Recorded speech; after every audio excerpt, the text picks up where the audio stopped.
نحمده ونصلي ونسلم على رسوله الكريم أما بعد فأعوذ بالله من الشيطان الرجيم بسم الله الرحمن الرحيم وقولوا للناس حسنا آمنت بالله وصدق الله مولانا العظيم وصدق رسوله النبي الأمين الكريم وعن المقدام بن شريح عن أبيه عن جده رضي الله تعالى عنه قال قلت يا رسول الله حدثني بشيء يوجب لي الجنة قال موجب الجنة إطعام الطعام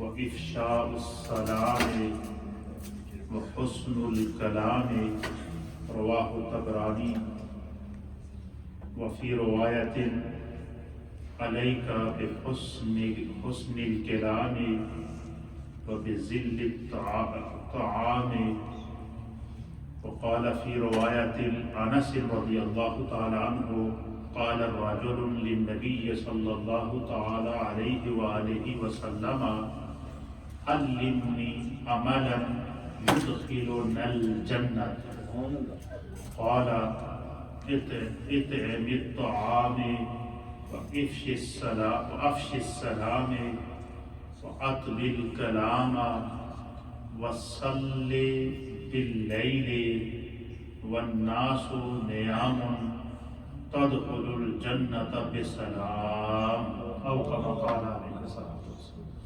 بڑی ایمان افروز حدیث ہے اور آپ سنیں گے تو آپ کا ایمان تازہ ہو جائے گا۔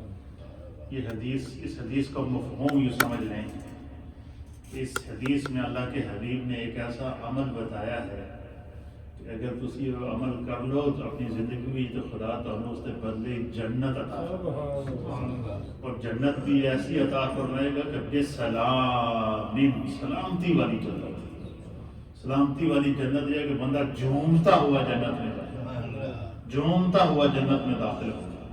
تو یہ اس حدیث کا عنوان ہے، ٹاپک ہے۔ تو اللہ کے پیارے حبیب لبیب نبی رحمت صلی اللہ تعالیٰ علیہ وآلہ وسلم کی حدیث کو حضرت مقدام بن شريح نے بیان کیا۔ حضرت مقدام بن شريح آپ کہتے ہیں کہ مجھ سے یہ حدیث میرے ابا جان نے بیان کی۔ حضرت شريح نے، کس نے بیان کی؟ شريح نے بیان کی۔ اور حضرت شريح نے اپنے بیٹے کو یہ حدیث بتاتے ہوئے کہا کہ یہ حدیث میں نے اپنے ابا جان سے سنا کہ حضرت مقدام عن المقدام ابن شريح ہے کہ حضرت مقدام بن شريح کہتے ہیں وعن ابیہ، انہوں نے وہ حدیث اپنے والد سے سنی، وعن جدہ، اور ان کے والد نے اپنے والد سے سنی۔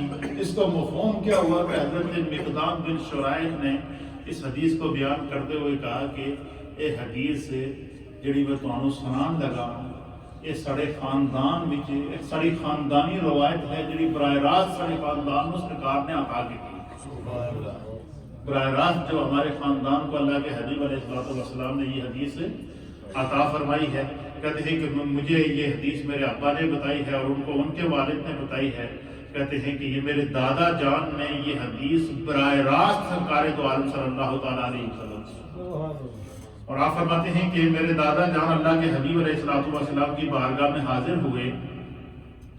قال، تو میرے دادا جان نے نبی پاک کی بارگاہ میں عرض کیا، قلت یا رسول اللہ، اے اللہ کے رسول صلی اللہ علیہ وسلم، آپ پر درود و سلام ہو، حدثنی بشیء یوجب لی الجنت، مجھے کوئی ایسی بات بتائیں، ایسا عمل بتائیں کہ جس عمل کو میں دنیا میں کروں تو خدا مجھ پر جنت واجب کر دے۔ یوجب کا معنی ہے واجب کرنا، کہ اللہ کے حبیب مجھے کوئی ایسا عمل بتائیں جسے میں دنیا میں کروں اور جب میں اس دنیا کو چھوڑوں تو وہ عمل مجھے جنت میں لے جائے. یہ اس کا آسان ترجمہ. اور اس کا اور آسان ترجمہ یہ کہ انہوں نے عرض کیا کہ یا رسول اللہ میں نے کوئی ایسا عمل دسو کہ جس دن آپ میں وابستہ ہو جاؤں اور وہ عمل مجھے جنت میں لے جا کر چھوڑ. اللہ کے حبیب علیہ الصلوۃ والسلام نے یہ نہیں فرمایا کہ جنت کا اختیار میرے زور دے نہیں. یہاں عقیدہ اہل سنت یہ ہے کہ اللہ نے اپنے حبیب کو دنیا و ما فیہا کی ہر شے کا اختیار دیا ہے. اور اس کا دوسرا معنی کیا ہے کہ اللہ نے ہمیں جو نبی عطا فرمایا ہے وہ مختار کل ہے. خدا نے اسے پوری کائنات کا اختیار دیا ہے اور اس اختیار کو خود رب نے قرآن میں بیان فرمایا ہے. اللہ فرماتا ہے وَمَا آتَاكُمُ الرَّسُولُ فَخُذُوهُ وَمَا نَهَاكُمْ عَنْهُ فَانْتَهُوا. اللہ فرماتا ہے کہ قرآن کریم کے اندر کہ میرے رسول وَمَا آتَاكُمُ الرَّسُولُ فَخُذُوهُ تمہیں رسول جس کام کے کرنے کا حکم دے فَخُذُوهُ بس اس کو پکڑ لو, اس کے ساتھ چمٹ جاؤ, اس پر عمل کرنا شروع کر دو. وَمَا نَهَاكُمْ عَنْهُ اور جس کام سے رسول اللہ منع کرتے کہ یہ کام تم نے نہیں کرنا ہے فَانْتَهُوا تو وہ قریب بھی نہ جاؤ. یہ اختیار ہے. یہ جو ہم کہتے ہیں کہ ہمارے نبی مختار کل ہیں اور آپ کو کائنات میں ہر چیز کے تصرف کا اختیار آپ کے رب نے دیا ہے. اس کے اوپر قرآن کریم کی یہ آیت اور نبی پاک صلی اللہ علیہ وسلم کی یہ حدیث یہ اس کے اوپر دلیل ہے.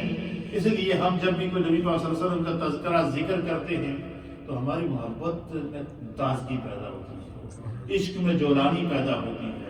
تذکرہ مصطفیٰ اور ذکر رسول کے ساتھ روح کو سکون اور تسکین ملتی ہے. تو آپ فرماتے ہیں کہ میں نے عرض کیا کہ یا رسول اللہ مجھے کوئی ایسا عمل بتائیں کہ جس کو میں کروں تو مجھ پر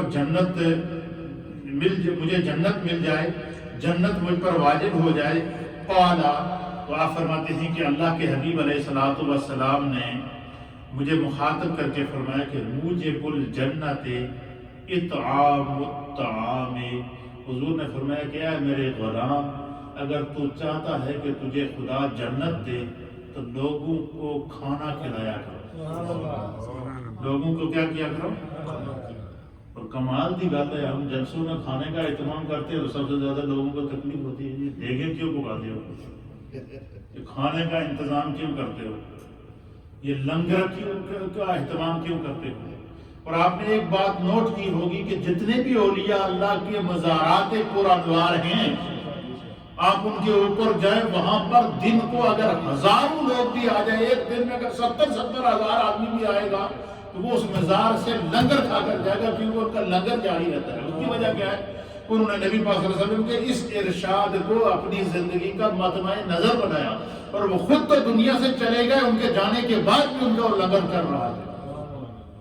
تو اطعام الطعام لوگوں کو کھانا کھلانا محبت کے ساتھ. اس کے دو معنی ہیں. ایک معنی یہ ہے کہ کوئی آپ کے پاس مہمان آئے تو دل تنگ نہ کرو بلکہ یہ کہو کہ خدایا تیرا شکر ہے آج تو نے میرے رزق کو پسند کیا, اپنے کسی بندے کو میرا رزق میرے ساتھ میرے رزق میں شامل کیا ہے. اس لیے فرمایا کہ جس بندے کو خدا نے یہ توفیق دی ہو کہ وہ دوسروں کو کھانا کھلاتا ہے. اللہ کے حبیب علیہ الصلوۃ والسلام نے فرمایا کہ یہ نہ سمجھیں کہ یہ شخص اس کو دوسروں کو کھانا کھلانے کی عادت ہے بلکہ یہ سمجھے کہ اس کا انتخاب خدا اور اس کے رسول کی بارگاہ سے کیا گیا ہے اور اللہ نے اس کا مقام جنت رکھا ہوا ہے. اس لیے یہی آپ دیکھیں کہ یہی وجہ ہے کہ اولیاء اللہ کے مزارات پر جائیں, ان کے درباروں میں جائیں یا ان کی مجلسوں میں جائیں, وہ ہر وقت جو میں تو آپ کو آپ بیتی بتاتا ہوں.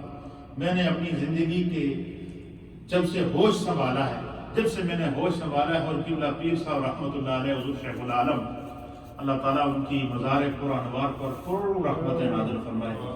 حضرت خواجہ پیر علاء الدین صاحب صدیقی رحمۃ اللہ تعالیٰ علیہ, ہم نے دربار عالیہ نیریاں شریف کا لنگر کا چولہا کبھی بجھا ہوا نہیں. ہر وقت وہاں جو بھی جاتا تھا اور وہ لنگر جہاں قبلہ پیر صاحب بیٹھتے تھے وہاں لنگر چلتا تھا. یہ اولیاء اللہ کو خاص طور پر مخلوق خدا کو کھانا کھلانے کے لیے جو ہے یہ اس طرف مائل کرنا. یہ اللہ کے حبیب علیہ السلام نے فرمایا کہ حضور نے اپنے اس غلام نے کیا عرض کیا کہ یا رسول اللہ میں نے کوئی ایسا عمل دیو کہ جو میں زندگی میں کروں تو خدا مجھے اس کے بدلے میں کیا دے؟ جنت دے. تو حضور نے فرمایا لوگوں کو کھانا کھلایا کرو, جتنا کھانا کھلا سکتے ہو لوگوں کو کھانا کھلایا کرو. فرمایا تو دوسروں کو کھانا کھلائے گا خداوند قدوس تمہارے لیے جنت کے کھانوں کا اہتمام کرے. اور تمہارے دوسری چیز کیا ہے؟ حضور علیہ السلام نے فرمایا کہ اگر تم یہ چاہتے ہو کہ خدا تمہیں جنت عطا فرمائے, فرمایا افشاء السلام, سلام کو پھیلاؤ. تمہیں سلام میں ہمیشہ پیر کہو, جو بھی تمہارے سامنے آئے فوراً کہو السلام علیکم ورحمۃ اللہ تعالی وبرکاتہ. بولا سلام کو پھیلاؤ, سلام کو پھیلاؤ, سلام کو پھیلاؤ, سلام کو پھیلاؤ. اور میں جب جو بندہ سلام کو پھیلاتا ہے, آگے انشاءاللہ دوسری حدیث کے اندر اس کا ذکر آئے گا کہ اس سے انسانیت کی محبت بڑھتی ہے اور زمانے میں نفرت کم ہوتی ہے, اور مومنین ایک دوسرے کو دعا دیتے ہیں. جب وہ ایک دوسرے کو سلام کے ذریعے دعا دیتے ہیں تو اللہ کے فرشتے ان کے لیے دعا کرتے ہیں, ان پر خدا کی رحمت کا نزول ہوتا ہے. اور اللہ تعالیٰ جو دنیا میں ایک دوسرے پر سلامتی بھیج سکتے ہیں ان کو جہنم کی آگ میں کیسے جلائیں. حضور نے فرمایا کہ دوسروں کو کھانا کھلانا یہ جنت میں بندے کو لے جائے گا, یہ عمل خدا کو بہت پسند ہے. اور دوسرا افشاء السلام, سلام کو پھیلانا, سلام کو عام کرنا, یہ بندے کو جنت میں لے جائے گا. اور تیسری بات جو انتہائی اہم ہے ہم میں سے ہر ایک کے لیے, حضور نے فرمایا کہ وحسن الکلام, جدو بھی گل کرو تو چنگی گل کرو. کیا کرو؟ چنگی گل کرو, مطلب خوش اخلاقی سے دوسرے سے گفتگو کرو, بولو تو سچ بولو. یعنی آپ خاموش رہیں تو آپ کے پاس بیٹھا وہ بندہ سوچے یار یہ کچھ بولے تو میں سنوں. یہی وجہ ہے کہ آپ دیکھیں قرآن کریم فرقان مجید کا آپ مطالعہ کر کے دیکھیں کہ اللہ تعالیٰ نے سر کے بالوں سے لے کر پاؤں کے ناخنوں تک نبی رحمت جناب سید العالمین محمد رسول اللہ صلی اللہ تعالیٰ علیہ وآلہ وسلم کو سراپائی کمال بنا کر بھیجا تھا, سراپائی عظمت بنا کر بھیجا تھا. حضور کے سینے کی اللہ قسم کھا رہا ہے, آپ کے چہرہ انور کی اللہ قسم کھا رہا ہے, آپ کے ید اللہ والے ہاتھوں کی اللہ قسم کھا رہا ہے. آپ مکے میں قدم رکھتے ہیں تو خدا مکے کی قسمیں کھاتا ہے, آپ مدینے میں قدم رکھتے ہیں اللہ مدینے کی قسمیں کھا رہا ہے. جن مٹی کے ذروں نے میرے مصطفیٰ کے قدم چومے ہیں اللہ نے انہیں جنت قرار دے دیا دنیا کے اندر. اتنی عظمتیں ہونے کے باوجود, اتنی وجود مصطفیٰ کی برکت ہونے کے باوجود اللہ تعالیٰ نے میرے محبوب کی جس خصوصیت کو کائنات کے لیے ایگزامپل بنا کر بھیجا وہ کیا تھا؟ اللہ فرماتا ہے وَإِنَّكَ لَعَلَىٰ خُلُقٍ عَظِيمٍ, کہ میرے محبوب سر سے پاؤں تک تو کمال ہی کمال ہیں, لیکن وَإِنَّكَ لَعَلَىٰ خُلُقٍ عَظِيمٍ, ان کے خلق اتنے عظیم ہیں کہ وہ جب بولتے ہیں تو پھر کائنات ان کی طرف ٹوٹ پڑتی ہے, کائنات ان کے قریب آتی ہے, پھر وہ ان پر نگاہ نبوت ڈالتے ہیں تو جو کفر لے کر آئے تھے ان کے سینے ایمان کے نور سے روشن ہو گئے, وہ ان کے سینوں کو اللہ نے ایمان کے نور سے منور اور روشن کر دیا. اور یہی وجہ ہے کہ ام المؤمنین سیدہ عائشہ صدیقہ بنت صدیق اکبر رضی اللہ تعالیٰ عنہما کی بارگاہ ام المؤمنین سے کسی نے پوچھا کہ یا ام المؤمنین ہمیں بتائیں کہ رسول اللہ صلی اللہ علیہ وسلم کے خلق کیسے تھے, آپ کے اخلاق کیسے تھے؟ تو ام المؤمنین نے بڑا پیارا جواب دیا. حضور علیہ السلام نے ام المؤمنین نے فرمایا کہ کیا تم قرآن پڑھتے ہو؟ کیا جواب دیا اس کو؟ پوچھنے والے نے سوال پوچھا کہ ہمیں سرکار کا خلق بتائیں. حسن الکلام کی بات آئی نا, اچھی بات کرنا, اس پر میں یہ گفتگو کر رہا ہوں کہ اس کی تشریح کے اندر کہ ام المؤمنین سے کیا کہا کہ ہمیں رسول اللہ کا خلق بتائیں کہ حضور کے اخلاق کیسے تھے. تو آپ نے فرمایا کہ کیا تم نے قرآن پڑھا ہے؟ تو انہوں نے عرض کیا جی کہ ہم نے تو پورے کا پورا قرآن پڑھا ہے. آپ نے فرمایا اسی پر غور کرنا, کان خلقہ القرآن, قرآن کا ایک ایک حرف میرے مصطفیٰ کا خلق ہے, قرآن کا ایک ایک حرف میرے مصطفیٰ کا کلام ہے, قرآن کا ایک ایک حرف وہ ہے کہ جس کو اللہ نے مصطفیٰ کے قلب پر اتارا اور پھر دنیا کے سامنے وہ اس وقت تک مشہور نہ ہوا جب تک کہ مصطفیٰ نے اسے اپنی زبان سے ادا نہیں کیا. فرمایا کان خلقہ القرآن، مصطفیٰ کریم کے جو اخلاق ہیں وہ پورے کا پورا قرآن ہے۔ یہ اللہ کے حبیب علیہ الصلوۃ والسلام نے فرمایا کہ 3 چیزیں اگر تم دنیا میں کرو گے تو خدا تمہیں اس کے بدلے میں جنت دے گا۔ پہلی چیز کیا ہے؟ اطعام الطعام، لوگوں کو فراخ دلی کے ساتھ کھانا کھلائے گا۔ فرمایا جو دوسروں کو کھانا کھلاتا ہے خدا اس کے رزق میں غیب سے اضافہ کرتا ہے۔ اور تیسری چیز کیا ہے؟ افشاء السلام، سلام کا پھیلانا، سلام کو عام کرنا۔ سلام میں پہل کرنے والے کو زیادہ نیکیاں ملتی ہے، جواب دینے والے کو نیکی ملتی ہے، لیکن جو پہل کرتا ہے وہ فاستبقوا الخیرات کے حکم میں آتا ہے، نیکی میں پہل کرنے کے حکم میں آتا ہے۔ اور دوسری حسن الکلام، دوسروں سے اچھی بات کرنا، اور اچھی بات کیا ہے کہ ہماری کسی بات سے دوسرے کو تکلیف نہ ہو۔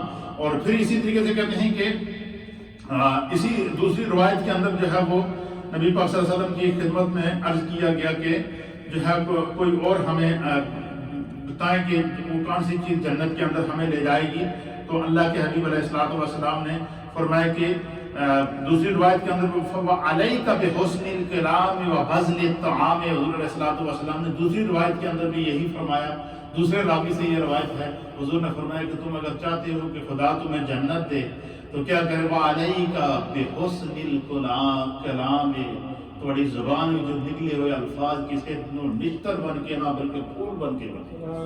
جب تم گفتگو کرو تو اس سے تم دوسرے کے دل کو سکون پہنچے، دوسرے کے دل کو تکلیف نہ پہنچے۔ اسی وجہ سے یہ وجہ ہے کہ ہمارے محدثین اور مفسرین نے لکھا ہے اس حدیث کی شرح کے اندر کہ تلواروں اور تیروں کے جو لگائے ہوئے زخم ہوتے ہیں وہ بھر جاتے ہیں، لیکن زبان کا لگایا ہوا زخم بھرتا نہیں ہے۔ اس لیے فرمایا کہ جب بھی کسی سے بات کرو تو پیار سے بات کرو، محبت سے بات کرو، اور حسن خلق سے بات کرو، درست لہجے میں بات نہ کرو، تبسم فرما کر بات کرو، تاکہ تو آپ کے کلام سے لوگ آپ کے قریب آئیں۔ اور قرآن کریم میں اللہ تعالیٰ دوسرے مقام پر فرماتا ہے کہ اے محبوب، اگر آپ نرم گو نہ ہوتے، اگر آپ حسن کلام کے امام نہ ہوتے، آپ اگر حسن اخلاق کے پیکر نہ ہوتے، قرآن کہتا ہے، اللہ فرماتا ہے کہ محبوب یہ لوگ آپ کے قریب نہ آتے، آپ سے دور بھاگ جاتے، لیکن آپ کے قریب اس لیے آئے ہیں کہ آپ کی زبان بڑی میٹھی ہے، یہ زبان بڑی میٹھی ہے، اور آپ کی زبان سے نکلے ہوئے کلمات جو ہیں یہ جو ہے وہ پھر دوسری روایت کے اندر اس کو حضرت انس نے روایت کیا ہے۔ پہلی روایت جو تھی حضرت مقدام بن شرائح سے تھی اور انہوں نے اپنے دادا سے روایت کی تھی، اور دوسری روایت ہے یہ جو ہے یہ حضرت انس بن مالک رضی اللہ تعالیٰ عنہ سے کہ کہتے ہیں، حضرت انس کہتے ہیں قال رجل للنبی صلی اللہ تعالیٰ علیہ وسلم، حضرت انس کہتے ہیں کہ ایک شخص نبی پاک صلی اللہ علیہ وسلم کی بارگاہ میں آیا اور اس نے عرض کی علمنی عملا یدخلنا الجنت، یا رسول اللہ میں نے کوئی ایسا عمل دسو جڑا میں نے جنت وچ لے جائے۔ اب کیسی کیسی باتیں صحابہ پوچھتے تھے دیکھیں آپ، اور ان کی نظر جنت پر ہوتی تھی، ان کی نظر کس پر ہوتی تھی؟ جنت پر ہوتی تھی۔ ان کی وہ ایسے اعمال تلاش کرتے تھے کہ جن کے کرنے سے خدا ہمیں دنیا میں عزت عطا فرما دے اور آخرت میں بخشش عطا فرما دے۔ پہلی حدیث میں بھی اسی طریقے سے، اور دوسری حدیث کے اندر حضرت انس کہتے ہیں کہ ایک شخص نبی پاک صلی اللہ علیہ وسلم کی بارگاہ میں آیا، اس سے 2 چیزیں پتہ چلی۔ ایک چیز ہے کہ صحابہ اکرام کی تڑپ دیکھی کیسی ہوتی تھی اور ان کی طلب کیا ہوتی تھی، صحابہ چاہتے کیا تھے۔ صحابہ چاہتے تھے کہ ہمیں جب قرب مصطفیٰ مل جائے، اگر دنیا میں قرب مصطفیٰ ملا ہے تو قیامت میں بھی ہمیں قرب مصطفیٰ نہیں رہے، ہمیں قیامت میں بھی قرب مصطفیٰ رہے۔ اور یہی وجہ ہے کہ انبیاء کے بعد اللہ تعالیٰ کی مخلوق میں سب سے بہتر اور سب سے افضل شخصیات جو ہے وہ نبی کے صحابہ، وہ ہمارے آقا و مولا کے صحابہ ہیں۔ اور حضرت انس کہتے ہیں کہ قال رجل للنبی، کہ ایک شخص نبی صلی اللہ علیہ وسلم کی بارگاہ میں آیا اور اس نے عرض کیا کہ علمنی عملا، یا رسول اللہ مجھے ایسے عمل کا علم عطا فرما۔ علم کا معنی مجھے سکھائیے، علم سے ہے کہ مجھے سکھائیے ایسی بات ہے کہ عملا جس پر میں عمل کروں، یدخلنا الجنت، جو مجھے جنت میں لے جائے، وہ عمل مجھے جنت میں لے جائے۔ تو اللہ کے حبیب علیہ السلام نے فرمایا اطعم الطعام، حضور اطعم الطعام، حضور نے فرمایا کہ تم دوسروں کو کھانا کھلاؤ، خدا تمہیں اس کے بدلے میں جنت دے گا۔ وافش السلام، حضور نے فرمایا کہ تم جو ہے وہ اسلام کو عام کرو، خدا تمہیں اس کے بدلے میں جنت عطا فرمائے۔ اور وَأَطْبِلْ کلام، اور لوگوں کے ساتھ اطبل کا معنی ہے پاکیزہ کلام کرو، اچھا کلام کرو، طیب کلام کرو، طاہر کلام کرو، یعنی اس کلام کے اندر جھوٹ نہ ہو، اس کے اندر گالن گلوچ نہ ہو، اس کے اندر کوئی ایسے برے الفاظ نہ ہوں۔ ہم لوگ تو مذاق میں ایک دوسرے کو گالیاں دے دیتے ہیں نا، تو فرمایا یہ حسن کلام کے اندر یہ بات نہیں آئے گی۔ اور فرمایا کہ اور چوتھی چیز کیا ہے، وہاں تو تین چیزیں بتائی، یہاں اس حدیث میں حضور علیہ السلام نے اس شخص کو ایک عمل اور زیادہ بتایا، اور وہ کیا، حضور علیہ السلام نے فرمایا صلی باللیل والناس نیام۔ حضور نے فرمایا جب لوگ رات کو سو جائے نا، ادھی رات میں اٹھ کے اپنے رب کی نماز پڑھا کر۔ فرمایا جب لوگ سو جائیں تو تو جاگ جایا کر۔ فرمایا کہ جب رات کو اٹھ کر آدھی رات کو تو نماز تہجد ادا کرے گا، اللہ کی بارگاہ میں صلاۃ التوبہ پڑھے گا، اللہ کی بارگاہ میں صلاۃ الحاجات پڑھے گا، اللہ کی بارگاہ میں صلاۃ تہجد ادا کرے گا۔ فرمایا لوگ جب سو جائیں گے اور تو جب آدھی رات کو، جو حضور نے فرمایا کہ جو بندہ آدھی رات کو اٹھ کر نماز تہجد ادا کرتا ہے یا صلاۃ اللیل پڑھتا ہے یا آدھی رات کو اٹھ کر اللہ کی بارگاہ میں دعا اور التجا اور مناجات کرتا ہے، فرمایا جس شخص کی یہ عادت ہو کہ والناس نیام، اس کے گھر والے سو رہے ہوں اور وہ اللہ کو جاگ رہا ہو اور اپنے رب کے ساتھ باتیں کر رہا ہو، وہ اپنے رب کی عبادت کر رہا ہو، فرمایا اس انسان کا عمل اللہ کو اتنا پسند ہے۔ حضور علیہ السلام نے فرمایا کہ تدخل الجنت بسلام، وہ جنت میں ٹہلتا ہے اللہ سلامتی کے ساتھ جائے گا، جھومتا ہوا جائے گا، تفاخرانہ انداز میں جائے گا، فخر والے انداز میں جنت میں داخل ہوگا۔ کیوں؟ اس دیا دنیا عادتاں بڑیاں چنگیاں سی، اور کیا عادتاں سی لوگوں کو کھانا کھلاتا سی، جڑا سامنے آندا سی اس کو جانتا ہوئے یا نہ جانتا ہوئے کہتا السلام علیکم ورحمۃ اللہ وبرکاتہ، اے اللہ دے بندہ مومن میرے بھائی، تو چاہے میں تمہیں جانتا ہوں یا نہیں جانتا ہوں، تم میرے آقا کا امتی ہے، میرا مسلمان بھائی ہے، تم پر سلامتی ہو۔ پہلے اس کو سلامتی کی دعا دینے کا، السلام علیکم کا السلام کو جنت کا ذریعہ کیوں قرار دیا؟ اس میں وہ لوگ جو شدت پسند ہیں، جو زمانے میں فساد پھیلاتے ہیں، دہشت گردی پھیلاتے ہیں، ان کو اس بات کو سمجھنا چاہیے کہ نبی پاک صلی اللہ علیہ وسلم نے اسلام کو عام کرنے کا حکم کیوں دیا؟ مومن کو سلام کو مسلمان کی پہچان بنا دیا ہے۔ اس کی وجہ کیا ہے کہ جب بندہ مومن سامنے سے آنے والے بندے کو کہتا ہے السلام علیکم ورحمۃ اللہ وبرکاتہ، کہ تم پر اللہ کی سلامتی ہو، اس کی رحمتیں ہیں اور اس کی برکات ہوں، یہ تو اس کا معنی یہ ہوا۔ لیکن اس میں پیغام کیا ہوتا ہے؟ اس میں پیغام یہ ہوتا ہے کہ آنے والے السلام علیکم ورحمۃ اللہ وبرکاتہ، میری طرف سے تجھے امان ہے، میں تمہیں کوئی نقصان نہیں پہنچاؤں گا، نہ میرے کسی عمل سے تمہیں نقصان پہنچے گا، نہ میرے کسی کردار سے تمہیں نقصان پہنچے گا، نہ میرے ہاتھ سے تمہیں نقصان پہنچے گا، نہ میرے پاؤں سے تمہیں نقصان پہنچے گا، نہ میری مجلس سے تمہیں نقصان پہنچے گا۔ میں پہلے ہی امن کا اعلان کرتا ہوں۔ سلام مسلمان کی طرف سے اعلان امن ہوتا ہے، سلام مسلمان کی جانب سے پیغام پیس ہوتا ہے۔ سلام جو مسلمان کرتا ہے اس کی طرف سے یہ اعلان ہوتا ہے کہ میں پرامن ہوں، میں بے ضرر ہوں، میری طرف سے نہ تمہیں کوئی نقصان پہنچے گا، میری طرف سے نہ تمہیں کوئی ضرر پہنچے گا، میری طرف سے نہ تمہیں کوئی تکلیف پہنچے گی، میں تمہیں امان دیتا ہوں اور تمہیں سلامتی۔ اس لیے نبی پاک صلی اللہ علیہ وسلم کی بارگاہ لگی تھی تو ایک شخص آیا اور اس نے کہا السلام علیکم، تو مشکاۃ شریف کی حدیث، حضور نے فرمایا عشرہ، حضور نے جواب دیا اور آپ نے فرمایا عشرہ، وہ بیٹھ گیا۔ پھر دوسرا شخص آیا اور اس نے کہا السلام علیکم ورحمۃ اللہ، نبی پاک صلی اللہ علیہ وسلم نے جواب دیا اور آپ نے فرمایا بیٹھ جاؤ، عشرون۔ پھر تیسرا شخص آیا اور اس نے کہا السلام علیکم ورحمۃ اللہ وبرکاتہ، نبی پاک صلی اللہ علیہ وسلم نے جواب دیا وعلیکم السلام ورحمۃ اللہ وبرکاتہ، حضور نے فرمایا بیٹھ جاؤ، سرکار نے فرمایا ثلاثون۔ کہتے ہیں پھر چوتھا شخص آیا اور اس نے کہا السلام علیکم ورحمۃ اللہ وبرکاتہ ومغفرتہ، سرکار نے جواب دیا، حضور نے فرمایا بیٹھ جاؤ، اربعون۔ وہ بیٹھ گئے۔ اب صحابہ نے عرض کیا یا رسول اللہ یہ عشرہ، عشرون، ثلاثون، اربعون، یا آپ نے جو ان شخصوں کو بٹھاتے ہوئے فرمایا اس کا کیا اس میں کیا راز ہے؟